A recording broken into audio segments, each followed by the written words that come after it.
Esto es Opinión 21, el espacio de reflexión, análisis de Capital 21. Aquí se discuten y defienden los temas que ocupan y preocupan a la Ciudad de México. Bienvenidos.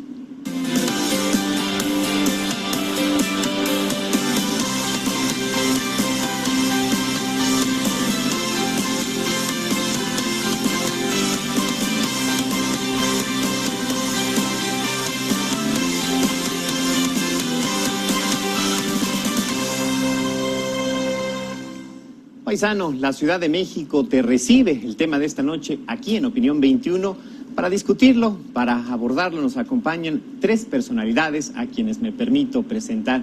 Ella es Amalia García Medina, quien es secretaria del Trabajo y Fomento al Empleo de la Ciudad de México.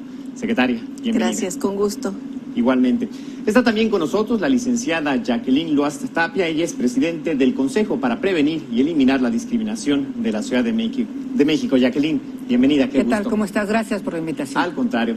Y está también con nosotros el doctor Luis Wertmann Zaslav, quien es presidente del Consejo Ciudadano de Seguridad Pública y Procuración de Justicia de la Ciudad de México. Luis, también. Buenas noches. Qué gusto recibirlos. Y antes de entrar en conversación, ¿qué les parece si vemos el siguiente material?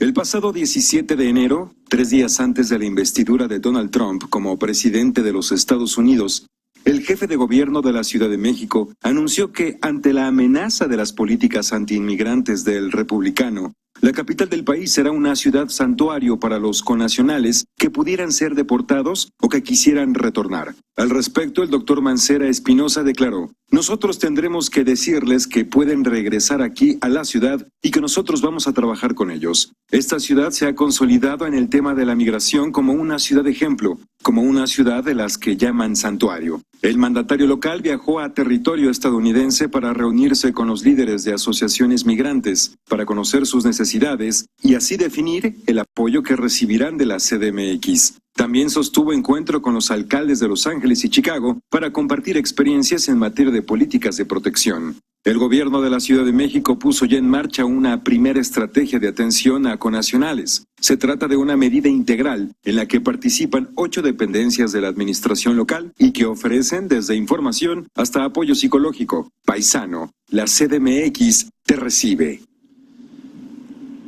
Pues ahí justamente la información, secretaria. ¿Cuál es la preocupación del gobierno de la Ciudad de México frente a las políticas de Donald Trump, particularmente las que tienen que ver con nuestros connacionales? Bueno, la principal preocupación, indignación, yo diría, es la violación a los derechos humanos, porque la deportación se hace en las peores condiciones.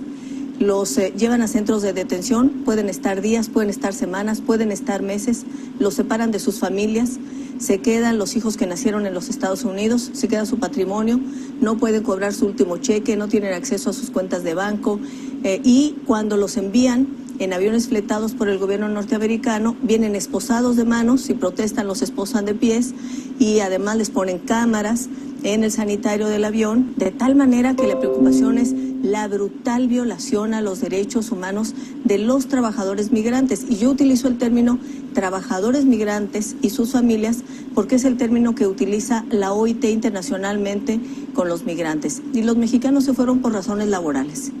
Claro, y es que además también ahí, Jacqueline, todo esto viene acompañado de un discurso de odio, de discriminación que se contagia desde Estados Unidos y que nos toca también a nosotros, ¿no? Al recibirlos. Claro que sí, desafortunadamente nos estamos topando con un discurso de odio que no nos sorprende, que ha estado allá. El tema de las personas afro en Estados Unidos es un tema muy complejo, lo hemos visto durante muchos años. El tema de las personas latinas también se empieza a hacer complicado y entonces detonan estas conductas de xenofobia, estas conductas de racismo y, como bien decía la secretaria, es una violación grave a los derechos humanos, pero además es un racismo brutal el que se está haciendo con ellas y con ellos, y además el desprendimiento y el desgarre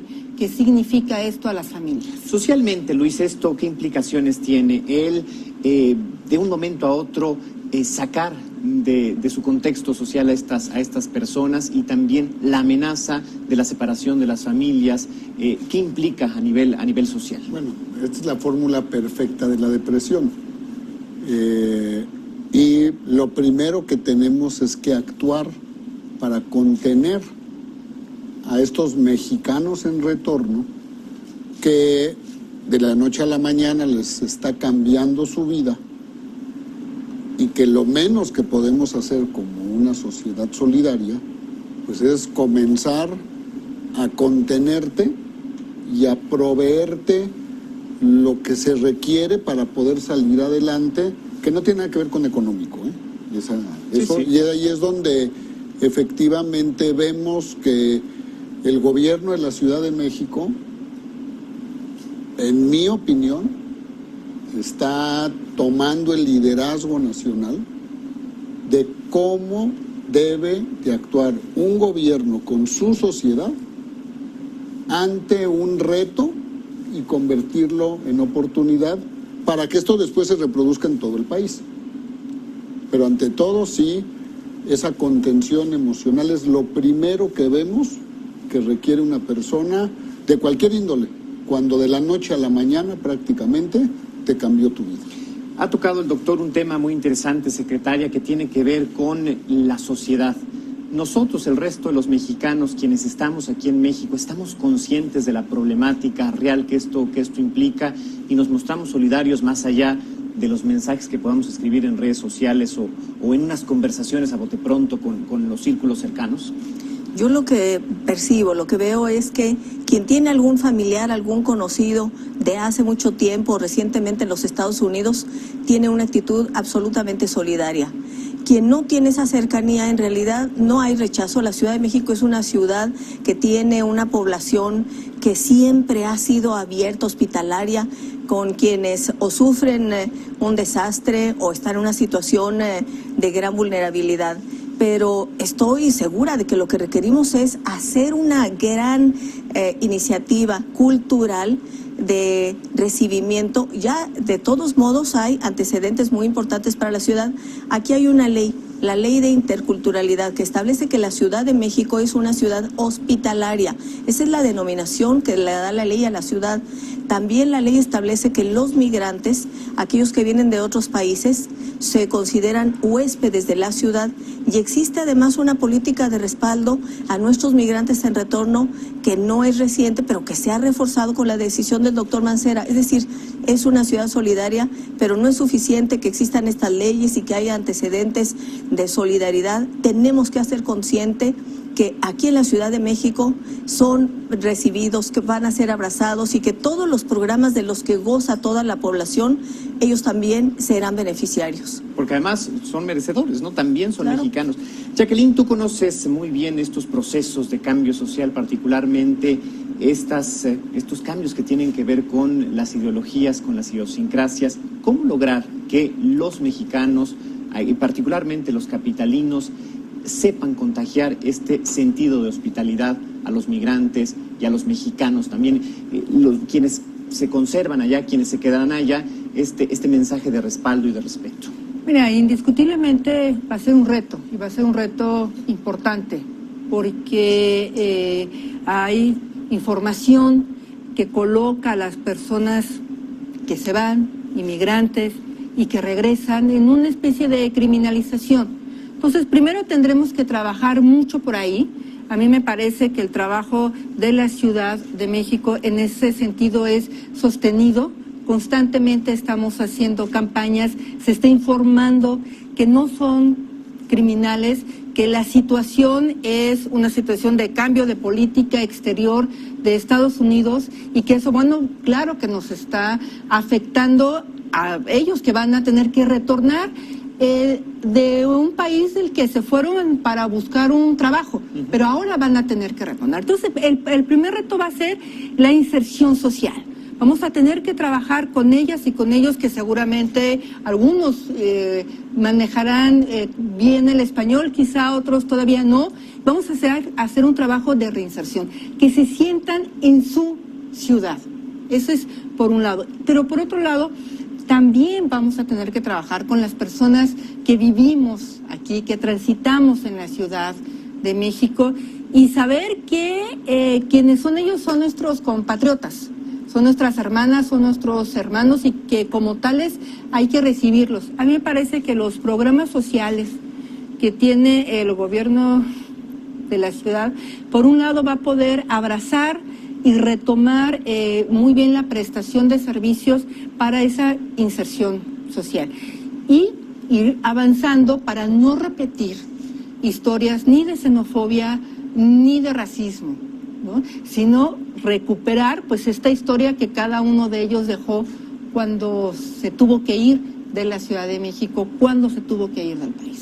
También se corre el riesgo, Luis, ante el escenario que plantea Jacqueline, de pues criminalizarlos como los está criminalizando Donald Trump, pero también verlos con una estética o con una visión paternalista, también de victimización, que es un riesgo mismo, ¿no? Y es muy importante lo que dices. Yo creo que el programa se debería llamar Todos Somos Mexicanos, para que de entrada no se busque una diferenciación de los que están llegando, de los que aquí estamos, porque sin querer es lo que estamos haciendo, ¿no? Fíjate, estos son los que están llegando aquí, nosotros somos los que estamos aquí. Entonces, no, a ver, somos todos iguales y todos estamos aquí. La otra cosa es, lo que esté pasando allá, no quiero llevarlo a una situación simplista, pero nosotros nos tenemos que ocupar de lo que está pasando aquí. Y claro, nuestras autoridades, los apoyos que puedan generar ante la ley americana es muy válido, pero nuestra respuesta más fuerte tiene que venir en cómo vamos a abrirles los brazos y cómo vamos a aprovechar esta gran oportunidad. Yo lo veo y lo digo como que tuvimos la suerte de mandar a maquilar al extranjero una generación y nos la están devolviendo ya como el producto terminado. Ojo, estamos hablando de gente, estamos hablando de vidas, capital ¿no? humano, ajá. Y entonces te están regresando biculturales, bilingües, con cultura del esfuerzo, con disciplinas deportivas, la gran mayoría de jóvenes, con toda una serie de características que muchas de las veces es lo que nosotros deseamos que aquí vayamos también adquiriéndolas, ¿no? Y entonces esa oportunidad es ahorita ese reto. ¿Lo vamos a aprovechar o lo vamos a desperdiciar? Y ahí es donde tiene que venir ese esfuerzo en conjunto, autoridades y sociedad, porque no puede, el gobierno solo puede ayudar con las políticas, puede ayudar con mecanismos, con facilitaciones, pero los que tenemos que reincorporarlos somos la sociedad, en todos sus aspectos. Ahora sí que aquí sí cabe, este es un esfuerzo público, privado y civil, y que todos somos prácticamente responsables en la misma proporción, y demostrarlo, que es lo más importante, tomar las acciones, porque en estos momentos de falta de certeza, como la generas esa certeza, es con acciones, no perdiéndonos en el discurso, sino actuando con cómo va a ser actuar en tal parte, ¿para qué? Para darle esa certeza a esa gente que está llegando aquí, pues de que no va a seguir perdida en un limbo, a ver hasta cuándo va a poder, ¿no? Claro. Y esto es muy cierto, estas remesas sociales, vamos a llamarles así, secretaria, hablamos siempre de las remesas económicas, lo importante que significan para nuestra economía, para la seguridad de las familias, pero estas personas, esta gente que pudiera regresar, viene con una riqueza en cuestión de remesas sociales importantísima, capacidades, habilidades, ¿cómo aprovecharlas? Bueno, la mayor parte de quienes están regresando, hablo de los que o son de la Ciudad de México originarios o deciden quedarse en la Ciudad de México, que en promedio son unas 45 personas cada semana. Es decir, entre enero y febrero hemos atendido en el seguro de desempleo, que les otorgamos su seguro de desempleo porque están en desempleo, igual que lo hacemos con el resto de los ciudadanos de la capital del país. Y lo que hemos detectado es, ellos vienen de ciudades, de zonas urbanas, con una economía de servicios muy parecida a la de la Ciudad de México. Si hablamos de Chicago, si hablamos de Dallas, si hablamos de Los Ángeles, de Nueva York, estaban involucrados en actividades que están en los servicios. La Ciudad de México es una ciudad de servicios financieros, de telecomunicaciones, turísticos, de las tecnologías de la información, y lo que vemos además es que más del 70% de estos que están quedándose a los que estamos atendiendo directamente, porque tenemos un módulo en el aeropuerto antes de cruzar migración, ahí entramos en contacto con ellos, que tienen entre 29 y 49 años de edad, es decir, en plena edad productiva. 90% al menos hablan inglés, incluso algunos hablan más el inglés que el español, y ahora, como uno de ellos decía, tienen que aprender a ser mexicanos otra vez, porque incluso la lengua la han perdido, pero tienen conocimientos, habilidades, saberes que perfectamente embonan con la ciudad. Nos reunimos la Secretaría del Trabajo el viernes pasado con un grupo de 70 empresas, con los directivos de recursos humanos, para plantearles qué habilidades y necesidades requieren, que eso lo hacemos todo el tiempo, pero en este caso era que también incorporen en sus vacantes a quienes vienen dependiendo de lo que requieren estas unidades económicas o estas ramas de empresas. Y todos nos dijeron qué requieren, y la mayor parte de lo que están regresando embonan precisamente con la oferta laboral de la Ciudad de México. Entonces sí hay posibilidades de que se incorporen, de que su experiencia la aporten y de que la ciudad salga ganando, y que la economía de la ciudad además se fortalezca y crezca y nos haga más competitivos. Jacqueline, también debemos de reconocer que vienen con otra riqueza social que tiene que ver con una cultura de la democracia mucho más desarrollada, con un respeto a la legalidad también distinto al de nosotros, del que podríamos aprender. ¿Cómo tener la humildad justamente para reconocer esto y dejar que también esta sea su aportación? Bueno, mira, yo creo que primero hay que reconocerles que nadie puede ser extranjero en el propio lugar donde naciste, en tu patria, pues, ¿no? La manera en que los recibamos, ¿no? Y reconozcamos toda esta serie de valores que van a traer. Yo estoy convencida que quienes vivimos en la Ciudad de México tenemos esta gran capacidad de adaptarnos. Estamos acostumbradas a ser una ciudad multicultural, una ciudad cosmopolita, ¿no? Y esto creo que nos facilita a los capitalinos, los que vivimos en la CDMX, a reconocer y a recibir a quienes vienen de otros lugares. Ahora, con mucho más importancia, si esos que vienen son nuestros, vienen en retorno, claro. Simplemente están retornando. Una de las tareas de la Ciudad de México es brindar las herramientas necesarias para que la inserción sea lo más rápido posible. Eso es como lo que nos toca a los entes de gobierno, nos toca a las instituciones, ¿no? Y a la sociedad lo que nos toca es, bueno, pues descubrir en esas personas esas riquezas que nos pueden aportar. ¿Es un tema de humildad? Sí, puede ser un tema de humildad, pero también es un tema de saber aprovechar las oportunidades, ¿no? Y entonces si el otro, si la otra trae una nueva manera de mirar ciertos ejercicios de tránsito, por ejemplo, que me parece que son los que más se hablan en la discusión de familias, ¿no? Cuando vamos a Estados Unidos, respetas todo y porque aquí no, ¿no? Estas discusiones que se construyen en las casas, en las familias, bueno, pues aprenderlo, ¿no? Pero aprenderlo sabedores que ellas y que ellos son igual que nosotros. Claro. Que no hay ninguna diferencia, ¿no? Hubo una educación diferente, sí, pero en la esencia todas y todos somos iguales y somos capaces entonces de reaprender y de readaptarnos todo lo que sea necesario. Secretaria Jacqueline, Luis, debemos de hacer un corte.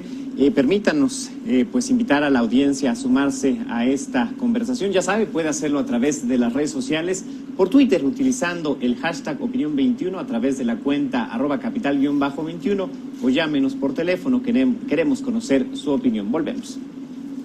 De vuelta aquí en Opinión 21 hablamos de Paisano. La Ciudad de México te recibe. Luis, hace unos minutos hablabas de la importancia de la atención psicológica que hay que darle a los mexicanos que viven en estos momentos en Estados Unidos, independientemente de si están o no en riesgo de ser deportados, independientemente de las condiciones en las que están viviendo.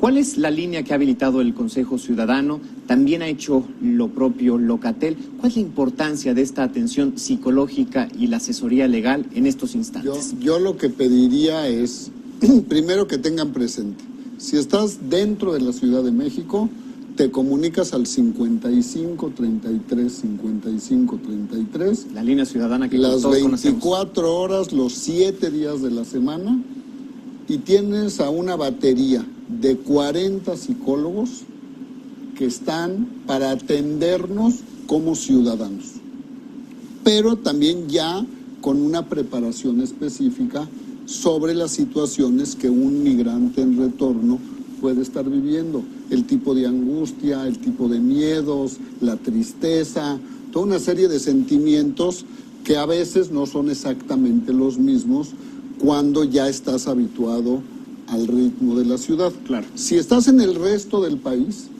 marcas asterisco 5533, que es una larga distancia nacional, precisamente ¿para qué?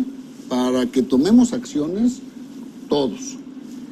La otra cosa importantísima que tenemos que aprovechar este espacio es, como decía la señora secretaria, las certificaciones de la gente. Este próximo sábado, a las 10 de la mañana, vamos a hacer la primera ronda de certificación en el idioma inglés. Bien. Aprovechando la riqueza de todos estos paisanos que están aquí, pero que no tienen la manera de demostrar su nivel de inglés. Y vuelvo, y aquí empiezas a mezclar. México país tiene un déficit de 80,000 profesores de inglés solamente en la educación pública, porque ahí existe una normatividad. En la educación privada, como no existe una normatividad, ni siquiera sabemos. ¿Quién está dando hay muchos que se presentan como profesores de inglés, pero porque son bien amigos del director. Pero entonces, nada más ve la oportunidad que se abre. Ciudad de México, el año pasado, teníamos la necesidad, hablando del 2016, de que en el sector de la educación pública media superior, que es la que la ciudad controla, se necesitaban 3,200 profesores de inglés. Es increíble, pero ya sé que no estamos en el juego de las adivinanzas, y para no perder mucho tiempo, de 3,200 profesores se pudieron contratar 2. ¿Por qué? Porque aunque a lo mejor hubo muchos aspirantes, no había la forma de certificar. Entonces, ¿qué es lo que estamos haciendo? Dando estas herramientas para decir, aquí está tu certificación internacional, no nada más que el inventado cualquiera. Sí. ¿Para qué? Para que puedas empezar tú también a incorporarte y decir, tu nivel de inglés, en las partes técnicas se conocen B1 y B2, que son los niveles marcos de referencia europeos, ¿no? Profesionales. Ajá. ¿Para qué? Para que estas personas empiecen también a progresar en el ambiente laboral. Y número 2, los que quieran convertirse en profesores, porque no por el hecho que sepas hablar inglés, ya por eso puedes ser profesor de inglés. Después se está ofreciendo, es un curso de 8 semanas, en donde terminas con tu certificación de profesor en inglés. Y ahí es a donde llegamos. Esos son acciones, eso es forma de estar actuando autoridad, gobierno, sociedad, en empujar y en decir, aquí está el modelo de cómo se debe de hacer, y no de perderse, como lo hemos visto en otros estados de la República, en que siguen en la discusión de cuánto dinero se necesita para hacerlo, sin ni siquiera actuar en acciones que no se necesita dinero, ¿sí? Que se necesita una voluntad política, un compromiso político y un compromiso de la sociedad de participar. Porque por lo pronto cada semana, 3 veces a la semana, están llegando 125 connacionales en cada... 405. En cada vuelo. Secretaria, también el gobierno en su conjunto ha habilitado esta línea migrante. ¿Cómo funciona y qué servicios aporta? Todas las dependencias, todas las secretarías, las instancias de gobierno tenemos programas, pero si no actuamos de manera coordinada, centralizada, entonces no lo pueden aprovechar. ¿Qué es lo que ha decidido el jefe de gobierno? Por supuesto, como decía Luis, con ellos, con esta línea, pero además con Locatel. Locatel tiene la capacidad de ponerse en contacto con cada una de las dependencias, con cada uno de nosotros y decir, a ver, la Secretaría de Salud, los servicios que le brinda a la población y por supuesto también a los que lleguen a la Ciudad de México son tales y se pueden comunicar y los ponen en contacto inmediatamente. O si se trata de ver que alguien lo que requiere es su acta de nacimiento inmediatamente, entonces inmediatamente los canalizan con la Consejería Jurídica y sin costo alguno, igual que las certificaciones, es decir, de manera gratuita, se otorga el mismo día el acta de nacimiento a la persona. Locatel entonces es una instancia paraguas que permite que todos actuemos, pero además nos estarán canalizando a las personas y el doctor Mancera ha tomado la decisión de que adicionalmente se diseñe una aplicación, sí, una app que puede ser utilizada por los migrantes, unos allá y otros acá, porque algunos que regresan quieren saber dónde quedaron familiares con los que tenían contacto y perdieron la comunicación y no saben dónde están. Entonces, Locatel es esta instancia paraguas y luego tenemos algunas presencias también de secretarías en el aeropuerto capitalino que permite que el contacto sea inmediato, aunque hay que decir, cuando llegan y salen del avión, vienen tan indignados, tan humillados, tan lastimados, que lo que quieren es salir del aeropuerto. Pero ahí les entregamos información. En promedio, en el caso de la Secretaría del Trabajo, están yendo a buscarnos a las 16 oficinas que tenemos en la ciudad, aproximadamente 8 días después de que llegaron. Con su volante traen la información, pero en realidad esta acción integral que ha decidido el doctor Mancera permite que horizontalmente todo mundo respondamos dependiendo de lo que hacemos cotidianamente. Claro. Como decía Luis, no se trata de ver cosas distintas a las que hacemos. Aquí hay una política social extraordinaria en la Ciudad de México. Bueno, esa también beneficiará a quienes lleguen como migrantes deportados y también a quienes estén en tránsito o vengan de otros lados, de otros países, porque la Ciudad de México es una ciudad solidaria e incluyente también con migrantes de otras nacionalidades. Y también hay que decirlo, habrá mexicanos que ante lo que se está viviendo por decisión propia quieran regresar. Ya hay muchos que dicen, ¿por qué voy a estar en estas circunstancias? Y Jacqueline también Copreda ha hecho lo propio, no ha insistido en la importancia de su línea y ha puesto a disposición de los migrantes. Pues sí, mira, porque, bueno, indiscutiblemente la conducta discriminatoria está ahí, no vamos a cerrar los ojos ante una realidad. La última encuesta de discriminación del 2013 que hicimos aquí mismo nos dice que de cada 10 personas, 3 de cada 10 personas tienen conducta discriminatoria con los extranjeros y 7 de cada 10 con los que vienen de alguna entidad federativa. Entonces, bueno, es una realidad que está ahí. Lo que nos toca a nosotros como Consejo, el mandato, la instrucción que se nos ha dado desde el jefe de gobierno para articularnos es garantizarles el trato igualitario, es decir, que en todas las instancias de gobierno se les garantice buena atención, sin discriminación, sin maltrato, con la información necesaria, con la traducción que requieran cuando así sea necesario, pero también protegerles y garantizarles el derecho a la identidad. El derecho a la identidad es algo fundamental. Muchas de ellas y de ellos llegan pues así, sin la identificación. Si por supuesto no traes el acta de nacimiento, no traes nada. Entonces, Un primer paso que estará también apoyando este consejo es precisamente a través de los teléfonos de Locatel, a través de los teléfonos del consejo, es garantizarles su acta de nacimiento. Eso es un elemento fundamental. Y a partir de ahí, bueno, pues empezar a construir estas sinergias necesarias para que se sientan incluidos, para que se sientan en casa, para que no se sientan discriminados ni discriminadas. Pero además, junto con esto, el Consejo, a través de nuestro centro de capacitación, este año estamos integrando todo un concepto que tiene que ver sobre qué es una persona migrante, qué es una persona en retorno para quienes trabajamos en la administración del gobierno de la ciudad. Es decir, tengamos muy claro que no es un criminal, que no es alguien que está por gusto o que se fue simplemente porque quería huir de este país.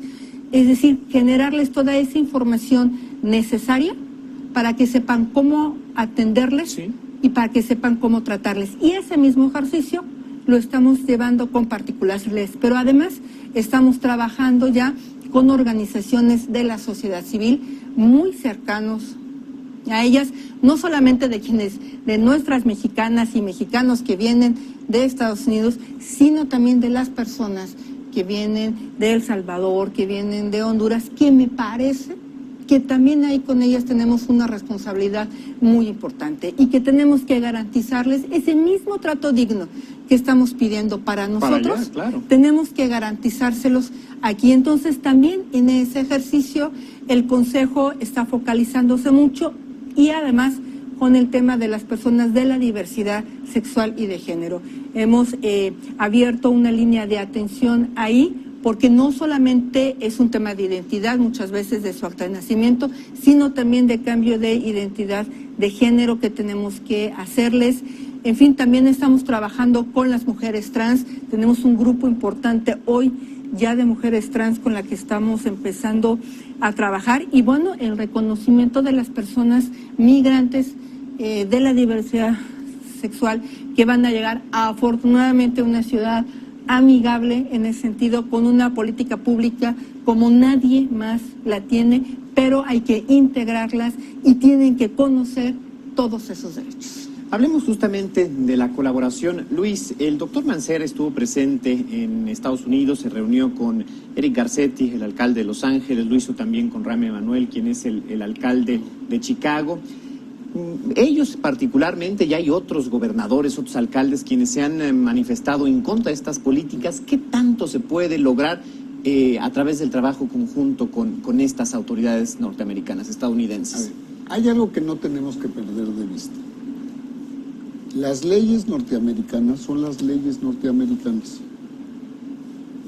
Nosotros no tenemos una manera de incidir sobre la ley americana cuando, por la razón que sea, ellos consideren que algún acto que se cometa allá implica una razón para expulsarte de ahí, porque tú estás de una manera como un visitante desconocido. Entonces, hay que hacer todos los esfuerzos, sí, todos los esfuerzos jurídicos, legales, para tratar de contrarrestar esa situación. Pero no nos podemos cegar a que al final es la ley de los Estados Unidos de América y no es la ley de los Estados Unidos mexicanos. Entonces, lo que tenemos que continuar es, yo creo que hay un dicho muy bueno que es, tenemos que estar preparados para lo peor, esperando lo mejor. Tenemos que tener esos puentes con esas ciudades amigas, esas ciudades hermanas, esos gobiernos de estados que también esperemos que se empiecen a pronunciar en los Estados Unidos, pero no perder nuestra vergüenza o avergüenzamiento, perdón si no me estoy expresando correctamente, como sociedad, que esa gente se fue de México porque aquí no encontraba las oportunidades. Y que eso es lo primero que también, como sociedad mexicana, tenemos que sentirnos avergonzados, decir, te fuiste de aquí no porque quisiste. Ojalá y lleguemos algún día que México sea un país que te vayas porque te quieras ir, no porque te tengas que ir. Y entonces, ¿qué hagamos? Que otra vez, tomando ese liderazgo como Ciudad de México, como gobierno de la Ciudad de México, como sociedad de la Ciudad de México, demostremos cómo sí se pueden hacer las cosas aquí y cómo sí las podemos ahora sí que capitalizar en toda la extensión de la palabra de esta riqueza que tenemos en nuestras manos. Y agregaría yo de lo que te decía Jacqueline, identidad es importantísima, identificación. Una vez más, hay que hablar bien cuando de veras se tiene que hablar bien. El gobierno de la Ciudad de México está haciendo la tarea. Cuando estos mexicanos en retorno son puestos en estos centros de deportación, el Instituto Nacional de Migración hace un muy buen trabajo en expedir lo que se llama el certificado o la carta o el comprobante de repatriación. Y eso es lo que se vuelve tu documento de que eres mexicano. Sí. Bueno, con ese documento, la Ciudad de México es la primera que está aceptando ese documento para hacer trámites, porque si no naciste en la Ciudad de México, pues en el registro civil va a estar difícil que tenga un acta de nacimiento que no es de la Ciudad de México. Claro.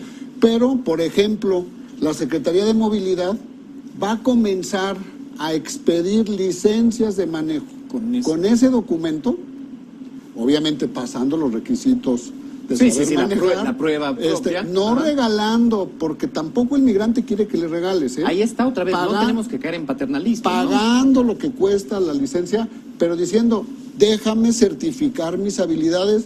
Oye, tienes gente que eran choferes de autobuses, de trailers, o sea, gente en extremo capacitada, que lo único que necesita es, dame esa certificación para que yo pueda acercarme y conseguir el trabajo, y voy a empezar a darle valor agregado a todo ese trabajo que voy a estar haciendo.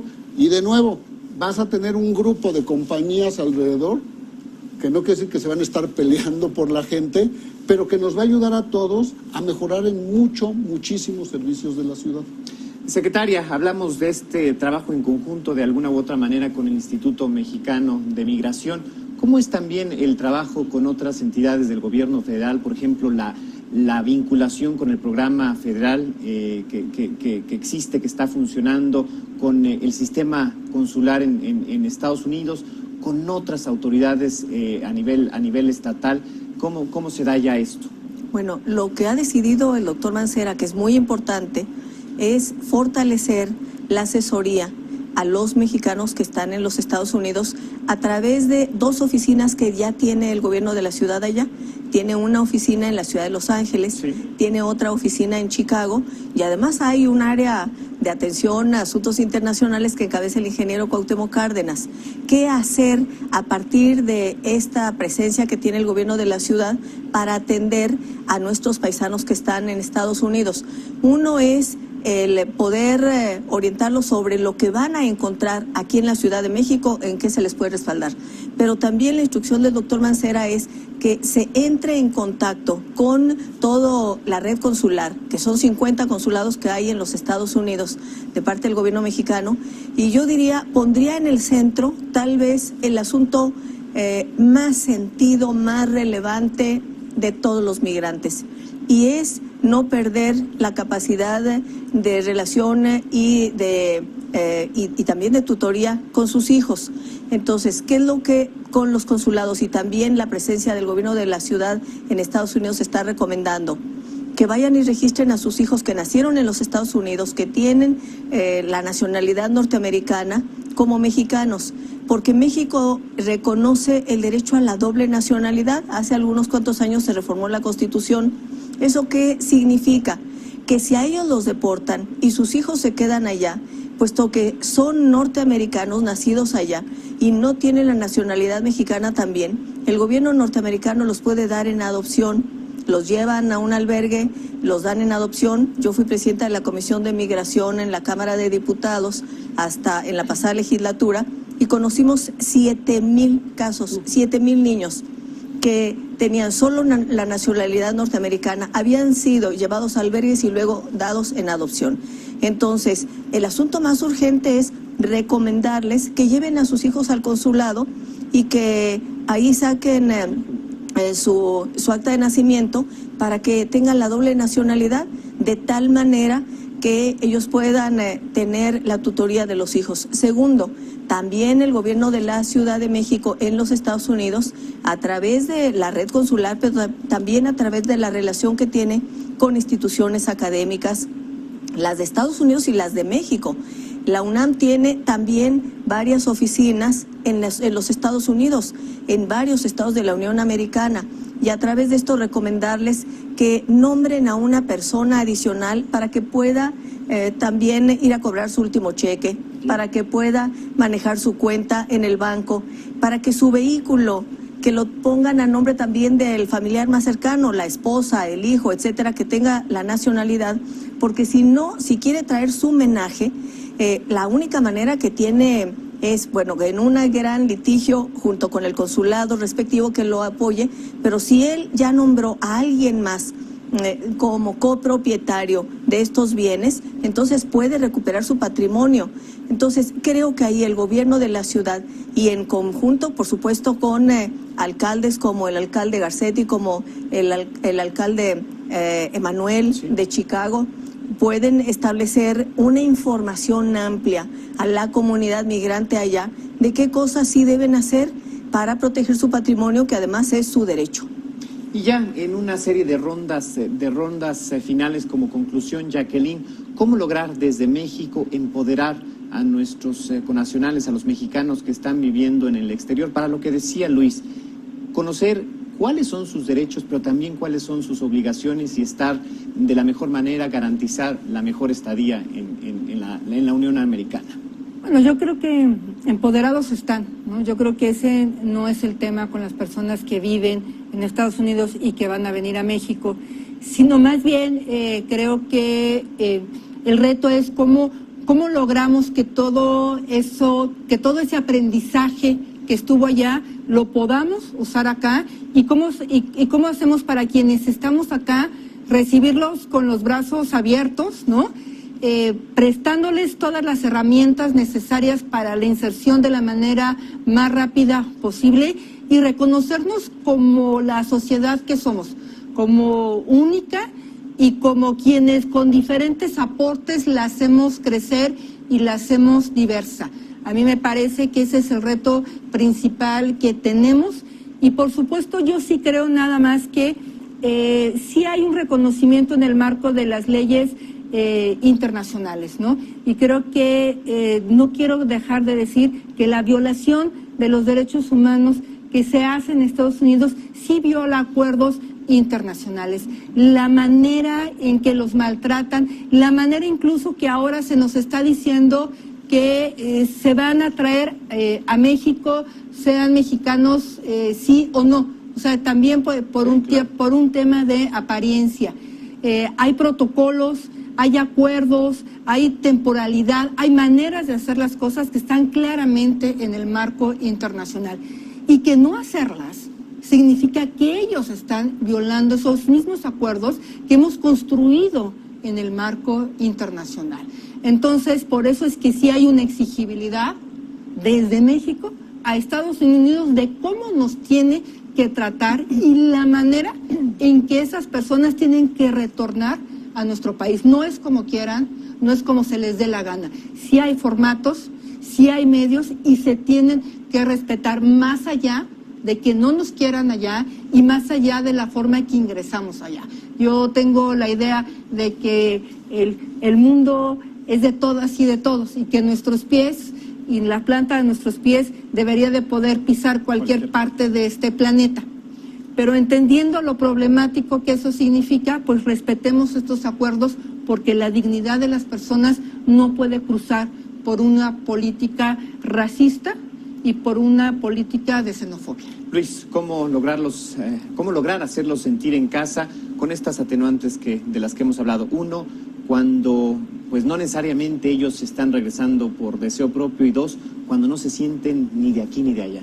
Yo lo que digo y buscando caer en la acción, por favor, cualquiera que necesite, que sienta que tiene alguna situación de tristeza, de angustia, de miedo, que extrañe, que se siente inseguro, que sepa que tiene una sociedad aquí que lo va a apoyar, que tiene este número, que lo vuelvo a repetir, el 5533, para que recibas el apoyo emocional, psicológico. Y que si estás aquí en la ciudad o en alguna otra parte del país y te estás sintiendo víctima de alguna amenaza, de alguna extorsión, de alguna situación que te esté generando todavía una situación doble, peor, sí.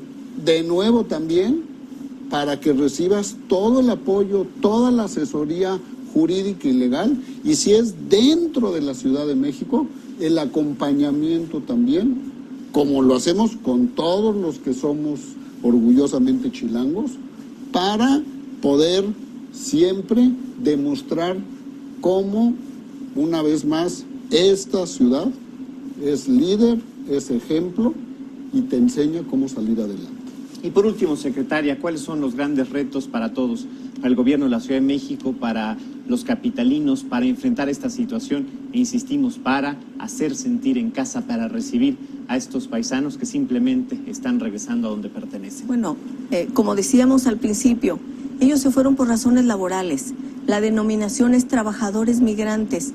Entonces, lo que ellos más desean es tener un ingreso digno. La certificación de competencias laborales permite que lo que ellos adquirieron a lo largo de años les dé las posibilidades de inserción laboral, de mejor ingreso. Y yo creo que aquí el reto que tenemos es reconocer que nos van a dar mucho. Y por supuesto que yo no quiero dejar de mencionar algo que ha sido la batalla del jefe de gobierno, la del salario mínimo. ¿Por qué se fueron? Porque mientras el salario mínimo aquí era de 73 pesos, ya subió a 80 pesos al día. En Estados Unidos, en California, por ejemplo, la decisión que se tomó hace unos 2 años es que aumentar el salario mínimo de 10 a 15 dólares la hora. Y entonces se fueron también por el diferencial salarial, y se requiere que aquí se paguen salarios dignos, que la gente que trabaja muy duro, que expresa su capacidad, su talento en su trabajo, como se ha dicho por el jefe de gobierno, no puede ser que al final del día llegue a su casa y no tenga ni siquiera para comer. Eso es inaceptable. Entonces hay una explicación de por qué se fueron. Efectivamente, no fue porque iban a pasear, es porque quieren vivir con dignidad. Y aquí el gran reto es que lleguen aquí, pero que a ellos y a todos se les garanticen mejores salarios, y por eso aquí unánimemente antes de entrar decíamos que la Comisión de los Salarios Mínimos, que por primera vez acepta que es insuficiente el salario mínimo, pues que ya se decidan a aumentarlo. Pues muchísimas gracias a los tres, de verdad, secretaria Jacqueline, Luis, gracias por acompañarnos. Gracias a usted, le recordamos que esta conversación no se agota aquí, lo invitamos a continuarla, pero sobre todo en esta ocasión lo invitamos a compartir este programa. Esperamos que haya sido de utilidad. Prácticamente todos nosotros tenemos algún familiar, alguna amistad que vive en Estados Unidos, y esta información les puede resultar de utilidad.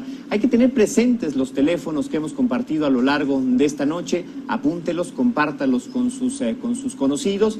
Son desde luego el teléfono de la línea migrante, el teléfono del Consejo Ciudadano, también está a sus órdenes Locatel, y por supuesto también en la línea de COPRED. Vale la pena estar al pendiente del programa federal de Somos Mexicanos y descargar la aplicación que también la Cancillería tiene para la atención consular. Desde luego también está ahí el número del CIAM. Toda esta información puede darnos herramientas y capacidad de reacción ante cualquier eventualidad. Muchísimas gracias por habernos acompañado esta noche. Lo esperamos el próximo jueves con un tema nuevo, con un tema distinto, con un tema diferente.